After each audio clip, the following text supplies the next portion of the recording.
Hello everyone welcome back to the channel केमती अच्छी आपण मैंने आशा करुँची आपण मैंने समस्ते भलरे थे आउ बहुत खुशी रे थे।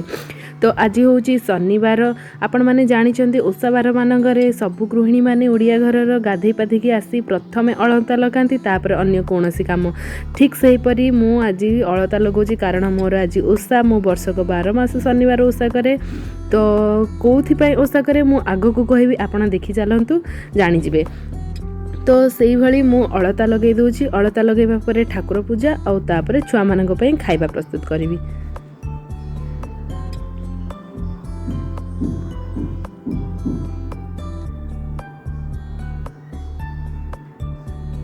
तो ये मोर अलता लगा सरी जापर मुझे आसीगली किचेन को प्रथमे मोर मो सान झीपाई माने डुगुली मु तार छतुआ प्रस्तुत करी तापर गुगुली मैगी करी। तो मुझे पीडियासोर 2टा डब्बा नहीं गली गोटे प्रकृत पीडियासोर अच्छी आउ गोटे छतुआ अच्छी यही जो रेक्टांगल सेप्र डब्बा गुड़ाक मत बहुत भल लगुच आउे कंटेनर यही कंटेनर जिनस गुड़ाक कंटेन कले ना बहुत कम जगार बहुत अधिक जिनस रही जाऊँगी तो मते बहुत भल लगुच। तो ये गला बड़ झीर मैगी से मैगी रे किसी परिबा पकाउनी से सिंपल पानी रे ही मैगी करके खाऊची तार फ्लेवर रे ताकू भल लगे। तापर आसीगला मोर मुझे सागु बतरे थी जमती कि सागु टिके बंची जाइथिला लास्ट वीडियो रे आपण देखी। तो सही सागु को मु गोटे सागु पणा बा सागुर स्मूथी गोटे बनईकी पी नेबी। तो मोर आज ओषा बिना पियाज रसुण होबो तो मु आज सेमती किछि खास बनैनी ब्रेकफास्ट रे। तो मुझे सागु पी नेबी आ हजबैंड आज जल्दी काम थिला तो से बाहर को चली जाइछन्ती बाहर से खाइकी रिटर्न करिवे दीपहरे। तो ये मु सागु नहीं गली तापर मु चिया सीड को मु भिजे दी 15 मिनट पूर्वर तो सेटा मु पकेदेली तापर ग्रेप्स टिके पकेदेली आपण चाहे कदली पकई पारे मते कदली बिल्कुल पसंद नहीं तो मु कदली नहींनी। तो ये गला चिया सीड सागु आउ तापर नड़िया तापर ग्रेप्स पकईकी मु एही पणाटी को मु पी नेबी।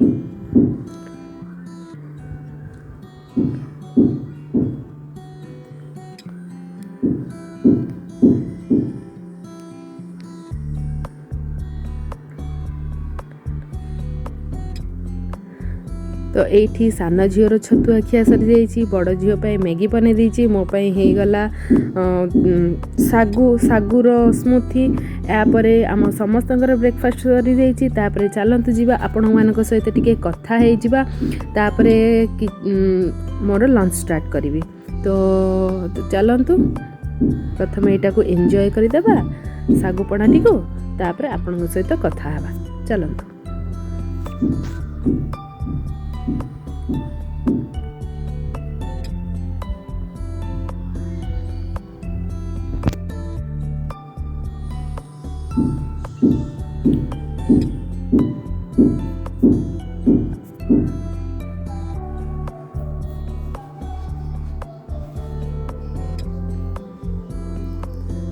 तो ये देखो केते सुंदर देखा जाउची आकु सजेला परे आकु चामच रे भी खाई परिबे बा आपण ताकु चकटिकी पी मध्य पारिबे ये स्मूथी टाइप रो हे जीवो। खरा दिन ना एटा बहुत देह को ठंडा होता है बहुत देह पे भल होता है। तो चलते टिके कथा ही जिबा। तो देखिले आपण जेमती कि मोर सकाल सब काम सारी जाइए। आज हूँ शनिवार मोर शनिवार माने वर्षक 12 मास शनिवार मु उपास करे ओषा करे। तो मु आम घरे बिल्कुल भी आज पियाज रसुण हेनी बिना पियाज रसुण रोषे हम लंच हम डिनर हम बिना पियाज रसुण हम आमती भी है आसी आगु को भी चेष्टा करी प्रति शनिवार मु ओषा करने मु शनिवार रे महामाई ओषा करे मत बहुत भल लगे बहुत लाभ मु पाई भल हो मोर यही ओषा जो। तो मु चेष्टा करी आग को करी चलवाई। तो एबे देखुंती काली आपण जमती कि देखिले कालीर सागु बंची थिला मु बड़ा करला परे तो सेई सागु को मु फ्रिज रे रखी देइथिली मोर एबे किछि सब्जा मंजी को बतरे देइथिली 15 मिनिट पूर्वरु तो सेटा पूरा फुलिकी बहुत भल हो गला 15 मिनिट भितर। तो मु ताकू सागु आ सब्जा मंजी नड़िया आपण चाहिले कदली भी पकई पारिबे किंतु मते कदली पसंद नहीं मु पकेनी। तो मिसेकी से मिश्रणटा पीले बहुत टेस्टी आ बहुत ठंडा मध्य बहुत शांति मध्य आराम मध्य लगे। खरा दिन रे तो ये बहुत देह पे बहुत बेनिफिट होता है। तो एपर्यंत मोर काम सरला मु टिके रेस्ट नेबी तापरे जीवी लंच प्रिपेयर करबा देखिबा आज कौन करूची आपण मानक मध्य मु शेयर करी। तो गोटे कथा मु एठी कहि रखुची आजिर वीडियोटी पूरा देखंतु जदि भल लागिवो ताहाले मोर वीडियो को लाइक करिवे और सब्सक्राइब करिवे। तो चलंतु तो एठी आसी जाइछि मु किचन को आ मोर मु परिवा माने मध्य बनै नेछि। मु डालमा करिवि आ भजिया करिवि आ कोबी आलू तरकारी करिवि। तो सब बिना प्याज रसुण रे हबो मु आपन को कहिथिली मध्य। तो प्रथमे मु डालमा करदेबी मु एबे लंच रो प्रिपरेशन करूची आपण जानिथिबे। तो मु एठी डालमा प्रथमे करदेबी तापरे कोबी आलू तरकारी तापरे बरगुडी छुई आलू भजा। तो मोर एठी डालमा बसीगला तापरे कोबी तरकारी करदेबा। प्रथमे कोबी गुड़ा को भाजिकी बाहर करदेबा भल भाबरे। तो तार जो पानी अंशटा मरीजिव आ कोबीटा भल लागिव टेस्ट लागिव तरकारी कले। मु एठी हळदी आ लूण रे गोलेकी कोबी को रखी देइथिली 10 मिनिट। तो देखंतु ऑब्जर्व हे गला परे लंका हळदी गुंड आ लूण कोबीटा शीघ्र सिझीजिव। तो ये देखंतु मोर कोबीर भजा हो गला आ मु एबे बाटन भी प्रस्तुत कर देइथिली। तो मु एही बाटन नहीं टमाटो अदा आ जीरा आ कैस्यू किछि मिसेकी मु बाटी देइथिली। तो एथिरे कैस्यू पड़ी तेणु करी आपण जानिथिबे तो मसलाटा बहुत मोटा अछि आ टमाटो जोगो आर कलर आसीची।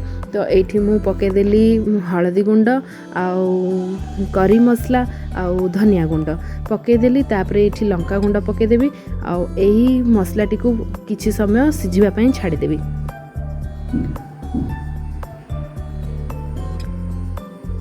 तो एठी देखंतु मोर मसला कसी ही जाइछि भल भाबरे सिझी जाइछि मसला रु मध्य तेल टिके रिलीज हेलानी। तो एठी आमे मोर भाजी जाइथिबा कोबी आलू को मु पके देबी मसला सहित मिसेई की पुणी आउथरे कसी देबी।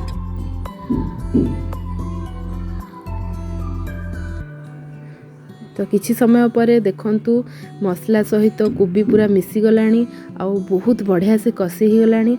आ परे टिके पानी दे दबा देखंतु मु कसी नउची भल भाबरे। एठी आमे मोर मसला सहित हेई गला कोबी मिसी जाइछि मु टिके एठी पानी दे देबी। कोबी 80% सिझी जाइछि तो आउ 10% तो सिझिया पई पड़िबो। तो आउ 10% ऑटोमेटिक हेई जिवो। तो एठी मु ग्रीन मटर को पके देबी लूण पके देबी तो ताकू घोड़े की सिझिबा पई छाड़ देबी।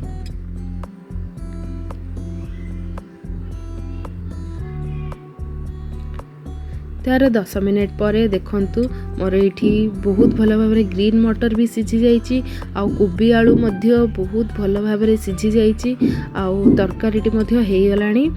एबे भजा करिबा बरगुडी छुई आलू को प्लेन मु जीरा सहित फुटेकी पके देली ता सहित हळदी लंका धनिया पके देली ता ऊपर टमाटो पके देली कारण यह भजा सहित माने बरगुडी छुई आलू सहित टमाटो भी सिझी जीवो। तो प्रथमे टमाटो को भाजीबा किछि दरकार नै आपण चाहिले भाजी भी पारंती बट मु एमिति करे तापरे आकु घोड़े की छाडी देबा सिझीबा पई। एठी देखंतु चेक करिबा 10 मिनिट पर मु चेक करूची।